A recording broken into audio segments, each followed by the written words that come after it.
За та бүхэндээ орой минь хүргэе. Бас цаг үеийн асуудлаар арц намын бүлэг ээлж тусаар хуралдах шаардлага гараад арц намын бүлэг хуралдаад тарлаа.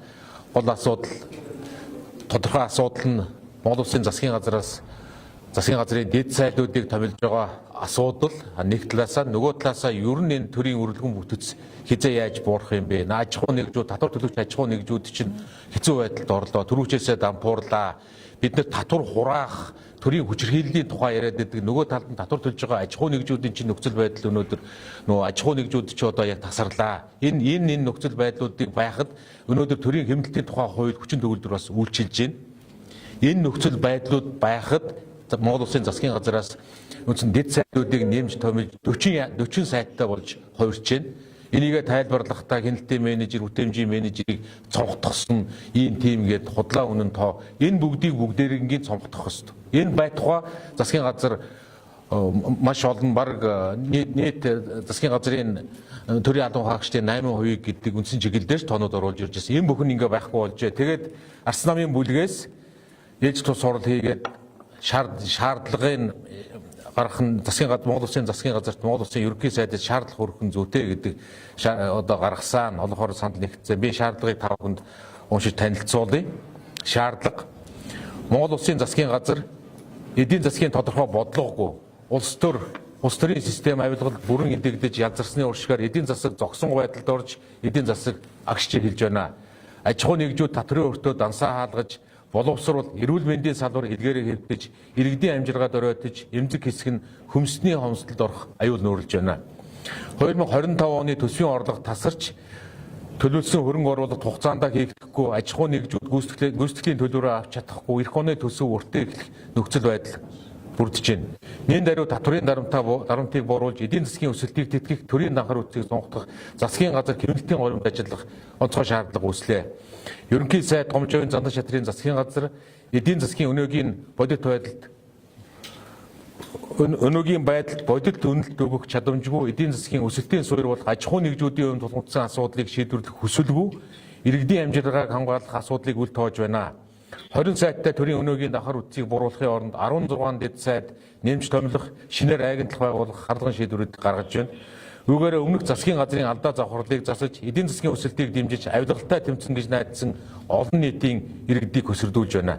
Иймээс арчилсан намын бүлэг ерөнхий сайд Гомжовын зандан шатрын засгийн газрын өнөөдрийн 2025 оны 12 дугаар сарын 17-нд гаргасан дэд сайд томлох шийдвэрээ цуцлж, засгийн газрын өнөөгийн данхар үтсийг цонгох санал боловсруулж, намрын чуулганд улсын их хурлд оруулж ирэхийг арц намын бүлгээс шаардж байна. Энэхүү шаардлагыг биелүүлэхгүй бол засгийн газрыг огцруулах асуудлыг арц намын бүлгээс тавих болно гэдэг дээр арц намын бүлгийн гишүүд санал нэгдэж шаардлагыг баталсныг та бүхэндээ бас дуулгая. 128 бүтээмжийн менежер танаа хаасан гэж бодлогдсон хатаг яа огцруулах гэж хэлсэн урд хэлсэн. Одоо тийм хүмүүст огцруулах гэж хэлсэн арчилсан намаас 128 бүтээмжийн менежер гэж бол ер нь Монгол Улсын төрд ажиллаж байгаа иргэд ардын намын иргэн, арчилсан намын гаралт иргэн, дахиад дээрэс нь ер нь Монгол ардын намын засгийн газар гэж байхгүй. Хэрвээ тодорхой тооны иргэд ажиллаж ирсэн бол энэ Монгол Улсын иргэн, Монгол Улсын төрийн байгууллагад ажиллаж ирсэн. Арчилсан намын хувьд хамтарсан засгийн газраас гарсан бид нар ямарваа хүнийг ажилуулах, ямарваа томилгоонд оролцох бодлогын байр суурийг ганц ч удаа баримталж байгаагүй. Эр баригч намч одоо засгалж штэ энэ хүмүүс эцээдээ тань уу яан уу энэ хамаас нэг ямар ханаа сэлэн бүтээмжийн менежертэй дээ. Хүсээ багт дээр шийдэх хэд байгаа юм. Манайд бүтээмжийн менежер гэж байхгүй. Ер нь одоо тэгээд тэр чинь халагдаад явсан байлгүй дээ. Арчилсан намаас болвол тийм тодорхой тооны тавьсан, дахиад дээрэс нь энийг хамгаалж өнгөөлж байгаа, энийг хаацаалахын тулд асуудал ярьж байгаа зүйл огтхонч байхгүй. Та бүхэн зүгээр хардлага сэрдлэгээр асуудалд хандж байна. Сайд өнөөдөр танилцлаа. Энэ дэд сайд нарын хувьд яг энэ салбар яам авч явах хэмжээнд ийм хэцүү хүмүүс гэж юу харж байна уу? Эсвэл хүнд зориулагдсан суудал байгаа билүү хувааж байгаа үйлдэл гэж юу харж байна уу? Та баг өөрөө хариулчлаа. Хүнд зориулагдсан суудал билүү хувааж байгаа. Засгийн газар улс төрийн нөхцөл байдлаар гишүүдэд болоод дархлаа хамгаалалтаа хийж байгаа л асуудал. Та баг өөрөө асуултанд хариулчлаа. Бүлгийн гишүүд бүгд одоо нэгэн байр суурьтай байна. Сая бас яралтаагаар ээж тусаар хуралдаад ирс хүрдээд асуудлыг одоо хороо шийдээд л явж байгаа. За тэгээ та бүхэн мэдж байгаа бах аж ахуй нэгжүүд чинь одоо 75 мянган аж ахуй нэгж өртөө байна. Зөвхөн одоо сүүлийн үеийн мэдээгээр 20 гаруй мянган аж ахуй нэгжүүдийн дансыг хааж эхэлж байна. Дансын хааж эхэлж байна. За дахиад дээрэс нь би та нарт бас нэг мэдээлэл нэмж хэлэх ёстой байна. Монгол Улсын засгийн газраас Монгол банкнаас валютын нөөцийг 6 тэрбум долларт хүрлээ гэдэг. Яг үнэндээ Монгол Улсын урсгал тэнцэл өнгөрсөн нэг жилийн хугацаанд тэрбум гаруй долларын алдагдлалтай байгаа. Буурч байгаа. Цэвэр нөөц буурч байгаа. Хөгжлийн банкны 500 сая доллар зэрэгээр арилжааны банкуд нийслэгээд гаднаас одоо үндсэндээ баг одоо янз бүрийн их усрууд нийлээд 2 тэрбум шахан долларын зээл өр бонд хэлбэрээр л авсан байгаа. Ямарваа нэгэн Монгол улс гадаад худалдаа урсгал дансны тэнцлээрээ алдагдлал ашигтай гараад Монгол улсын нөөц валютын нөөц нэмэгдэж байгаа нэгч зүйл байхгүй. Тэгэхээр энэ эдийн засгийн макро үзүүлэлтүүд чинь наад төсөв татврын орлогууд чинь тасарч байна. Наад валютын нөөц чинь бодит байдлаараа цэвэр нөөц чинь валютын нөөц чинь буурч байна. Нийгмийн даатгалын сан, эрүүл мэндийн даатгалын сангууд чинь бүгдээрээ хоосон байна. Яг одоо тийм тэрбумаар байтугай 100 саяарч нэмж зардал гаргах юм нөхцөл байдлын ус орнд чинь байхгүй шүү дээ. Тэгээ ийм байхад одоо 40 сайттай засгийн газар ингээд ажиллах нэ. Тэгээ манайхнаас нэмж хэлэх шүүд байвал нэмээд хэлээрэй. За та бүхэн нэг бүтэмжийн менежер гэхээр шууд ардчилсан намын хүмүүс гэдэг ойлгоод байгаа юм. Ардчилсан намаас тухайн үед хяналтын менежерүүд гэдэг 20 хүн томилогдсон. За та бүхэн эргээд санаж байгаа тэр хамтарсан засгийн газрын асуудал дээр хяналт хэрэгжүүлэх газраас зохион байгуулагдсан шалгалтын үр дүн тухайн үеийн Монгол Ардын намын одоо дунд шатны намын байгууллагууд өдөртөж байсан хүмүүсийн дугуй хөтлөснөөс энэ хамтарсан засгийн газар огцрох гол нэг одоо шалтгаан болж ирсэн. Одоо ч бид нар манай тэр хяналтын менежерүүд маш олон факт мэдээлүүд байгаа. Бид нар тэднийг ил гаргаж тавина. Өнөөдөр төл засгийг бид нар хяналтсан болохоос ямар нэгэн одоо та бүхэн яриад байгаа шиг маш олон хүмүүсийг томилсон асуудал биш ээ. Тэгэхээр энэ асуудал дээр бид бүхэн үе шаттайгаар хяналтын менежерүүдийн одоо мэдээллүүдийг бид нар нийгэмд ил тавина. Та бүхэн санаж байгаа бол одоо Монголын төмөр зам дээр Тамир гээд манай хяналтын менежер тухайн байгууллага ямар хяналтуудыг тавьж түүний үр дүнд бас тодорхой хэмжээнд тэр байгууллагыг ашигтай ажиллуулах үйл ажиллагаа явуулсан бүгдээрээ санаж байна. Тэгэхээр энэ дээр та бүхэн санаа зовлохгүй гол нь өнөөдөр Монголын ард түмнийг яагаад ингэж өнөөдрийн засгийн газрын үйл ажиллагаанд оруулаад байгаа юм бэ гэж. Яг тэгэхээр өнөөдөр бүх шатн дээр эрүүл мэндийн байгууллага, боловсролын байгууллагууд бүгдээрээ үнэхээр дампуурч байдалтай байсан. Бүгдээ цалингаа авч чадахгүй байна, цалин тавихгүй байна. Тэгэхээр өнөөдөр дарга нар орон цайгаа нэмж энэ Монголын ард түмнийг энэ доромжилсан үйлдэлүүдэд зогсоо. Энийг зөв болгоод гэж. Ингэхгүй бол өнөөдөр Монгол улсын энэ засгийн газар үйл ажиллагаанд цаашид явахд боломжгүй болсон байна. Эргээд хэлье. Болсон гэдэг засгийн газрын үйл ажиллагааг болохгүй байна гэдээ огцруулсан. Яасан? Өмчүүдийн зэс дээр авчир шийдвэр гаргаад засгийн газраа авч үлдсэн. Тэр шийдвэр гаргасан хүн нь өнөөдөр их хурлын тамгын газрын дарга хийгээд явж байгаа. Ийм л доромжлууд өнөөдөр Монгол төрийн бодлого дотор яваад байгаа учраас энэ болооны бид нар засах талтай зөв бодлогоо хийхгүй энэ засгийн газар чадамжгүй гэдгийг маш тодорхой илэрхийлээд байна. Саяны дээр хяналтын менежер дээр чинь нэмээд тоо нийтдээ 126 гэж байна. Энээс ардчилсан намаас би ч тоог сайн мэдэхгүй байна. 20 гаруй тоо яригддаг. Та нар бодод ардчилсан нам засгийн газарт хамтраад 8 сайд 20 менежер л томилсон. Тэгэхээр ардчилсан нам харин ажил хэргийн төлөө, зарчмын төлөө, тэр хяналтын зарчмын төлөө цөөхөн хүн ардчилсан намаас орж ажиллажээ. Ардчилсан нам энэ дэм алуун тушаалын төлөө ардчилсан нам засгийн газарт хамтарсан байна уу? Та нар бодод 8 сайд 20 менежер хүн нам тэрнээс олно.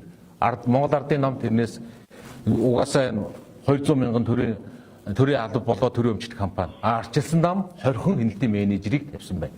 Энэ бол ардчилсан нам асуудалд бас өнгөрсөн хугацаанд зарчимтай хандаж ирсний нэг илэрэл байхаа гэж бодож байна шүү. Нэг удаа өглөө санаасан гэж хэлсэн шүү дээ. Тэгэхээр тэр хуулийн төсөл чинь одоо өргөн байрах болж байгаа юу гэдэг нь санал хийгээ тест пресс юм уу? Өнөөдөр засгийн газрын хуралдаанаар хүмүүсүүд чимж гадаг маань юу болоод жишээ төрийн авто маягаар ингээд гаргаж гэж байна. Тэгэхээр төр яг төрийн өмчт компаниудаа өөрийн баримтуулаад ингээд анхлах юм байж аж ахуйн нэгжүүдийг хэн хамгаалах юм бэ? Та нар бовоос хүчин болоод ингээд дуурч хэлбэ гэж бодож байна. Одоо тэр хуулийн төсөл чинь яаж хэлсэн? Би бас өмнө нь тодорхой хэлж байгаа. Ер нь энэ эдийн засагт болоо татварын орчин цогц шинжил хийх хэрэгцээ шаардлага аль хэзээний үүсчлээ. Бид нэр урд өмнө бид нар ардчилсан намын бүлэг дээр өнгөрсөн оны төсвөөс аваад төсвийн тодтолоос аваад ерөнхийлөгч хориг тавьсан төсвөөс аваад бид нар маш олон удаа хэлжсэн. Энэ бүх нь одоо батлагдаж байна. Ерөнхийлөгч хориг тавьж 3 их найдаар төсвийг хасаад 6 сард тодтол хийж 2 их найдаар буюу 5 их найдаар энэ Монгол Улсын төсвийг хассан байхад одоо дахиад 2-оос 3 их найдаар тасарсан байна. Тэгэхээр энэ засгийн газрын төлөвлөлтийн чадвар ямар байна? Нэг талаасаа нөгөө талаасаа бодит эдийн засгийн тэр татвар төлөгчдийн чинь бааз суурь бодит байдал чадвах нь ямар байгаа? Ийм л байдалтай байна шүү дээ. Ийм учраас нэгдүгээрт нь Монгол Улсын эдийн засаг татварын орчинд иж бүрэн шинжилгээ хийх ёстой. Энэ шинжилэл энэ реформтой тэнцүү хэмжээний татварын өршөөлийн асуудлыг ярих ёстой гэдэг санал санаачлагыг ардчилсан намын бүлэг дээр ажлын хэсэг гараад зөвлөхүүдийн төвшөнд ажиллаж байгаа гэдэг мэдээллийг өгж байгаа. Харин тэр өршөөлийг бас янз бүрээр олон нийтэд тайлбарлана. Би анхны хуралдаар ч хэлсэн. Энэ жижиг дунд үйлдвэрлэлд илүү хамаарыг. Энэ дээд хэмжээтэй бай гих зэргээр олон асуудлуудыг энэ дээр энийг 100% өршөөх биш тодорхой хувь хэмжээгээр 50%, 40%, 30% төлөвлөлээд татварын орлогоо цуглуулад дахиад шинэ татварын орчинд татварын реформ хийсэн шинэ орчинд ажиллаж цаашаа хөгжил дэвших өсөх бололцоог нь хангая гэдэг агуулгын хүрээнд бид нар хуулийн төслийн үзэл баримтлалыг боловсруулж байгаа. Олон нийтэд ингээд мөрчлөгдөд ардчилсан намын бүлгээс гаргасан мэдээллийн хүрээнээс болоод дан өршөөл гэдэг үгийг авна л. Энэ бол реформ гэдэг үг өмнө нь байгаа гэдгийг та бүхэн тодтогч хэлье. Тийм. Улсын хурлаар зарим ардчилсан намын гишүүдээр тухайн үед бас хамтдаа явж төлөөд өргөн гэрээ байгуулсан байдаг шүү дээ. Жишээлбэл яг энэ төр хороо байгуулах хэсгээр та саналаа нэгтгэсэн нь маргааш өдөр жишээлбэл ямар саналтай олцсон юм. Тэгээ гишүүд одоо өөр өөрийн байр суурьтай би олонх гишүүд энийг дэмжиж байгаа хаа гэж бодож байна. Ер нь ардчилсан намын хувьд аливаа асуудлыг ил тод, нээлттэй, өрсөлдөөнтэй, зарчмын дагуу, хуулийн дагуу байх ёстой гэдэг бид нар маш энгийн шаардлагыг л асуудалтай байдаг. Яг одоо сая нэгдүгээр өдрийн хурлаар бас та бүхэнд бас мэдээлэл хийжсэн. Төрийн болоод албаны нууцын тухай хуулийг одоо ингэж өргөн барихад бэлэн болоод санал аваад өргөн барих саналаа гаргаж байна. Энэ даалд нууц зүйлийн чинь цаана л асуудал байдаг. Магадгүй энэний цаана хардлага их байдаг. Тэгэхээр яг одоо үндсэндээ тэр харьбины гэж байгаа хил бололтын гэрээний асуудал үнэхээр ямар нэгэн хууль зөрчөөгүй асуудалгүй байд одоо сайн л байна шүү дээ. Энийг ил тод нээлттэйгээр хилцэх бололцоог нь улсын хурлд хангаж энэ шалгалтын төр хороогийн байгууллага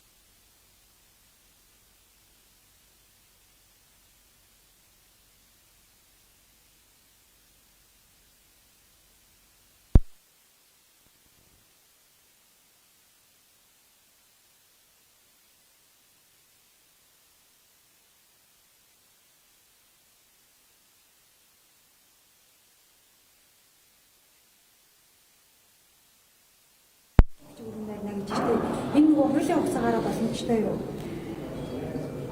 60 хоног гэдэг бол бид нар одоо дараагийн бүлгийн хурлаар энэ асуудлуудыг одоо эх 7 хоногийн ээлжид бүлгийн хурлаар асуудлуудаа тавиад хэлэлцээд явна. Энэ асуудал дээр одоо яаж сая бол бид нар ээлжид тусаар асуудлыг яриад эхний ээлжинд энэ шаардлагуудаа гаргаад бид нар засгийн газрыг одоо сая онцноор зөвхөн дэд сайдын асуудлуудаас гадна засгийн газрын өнөөгийн энэ данхар үтцийг цонхтгох саналаа бас боловсруулж бид нар энийг хамтдаа хэлцэх ёстой гэдэг юм байр суурийг илэрхийлж байгаа. Зөвхөн одоо бид нар асуудал дэд сайд гэдэг дээр шууд одоо онцгой нь бас одоо тухайн нь ярихаасаа урдаар энэ асуудлыг системээр нь хэдүүлээ ярил л да. Энэ бодлого яагаад оруулж ирэхгүй байгаа юм бэ?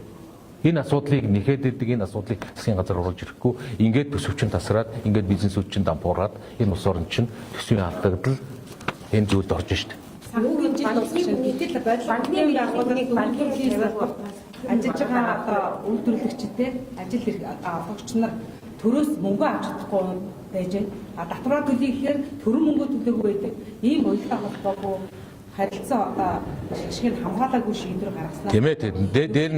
Дээр нэмээд ингэж явж байгаа чинь тэр аж ахуйн нэгжүүдийг одоо тэр дансын хаагаад бүрмөсөн зогсоож явж байна. Тийм бүхэн буруу үстэй. Та нар юу гэж бодож байна? Их хөрөгч намын эсрэг одоо сөрөг хүч яаж ажиллах. Одоо энэ үйлдвэрлэгчид иргэдийн амьдрал бол сая хэлж байгаа зүйлүүдээр иж бүрэн реформын асуудал төслөө бид нэр оруулж ирэх ёстой. Энэ Монгол Улсын засгийн газраас оруулж ирэх ёстой. Одоо жишээ нь бизнес эрхлэгчдэд иргэдэд ээлтэй хуулийн төслийг жишээ нь ардчилсан намын бүлгийн гишүүн, төвшин гишүүн санаачлаад өргөн барьсан. Хаврын чуулганд өргөн барьсан. Одоо хүртэл хэлцэх жагсаалтанд байхгүй. Бид нар оруулдаг.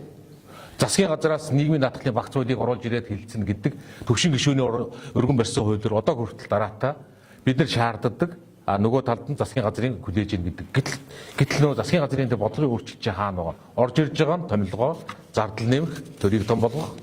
За баярлалаа өнөөдрийн хуралд хүрч ирсэн та бүхэнд. Арслан намын бүлээс өрн өргөн байсан хуулиудыг олон нэр бүхий хуулиуд байна. Энэ дээр ер нь ямар байсан? Энэ хийнэ. Энэ дээр ер нь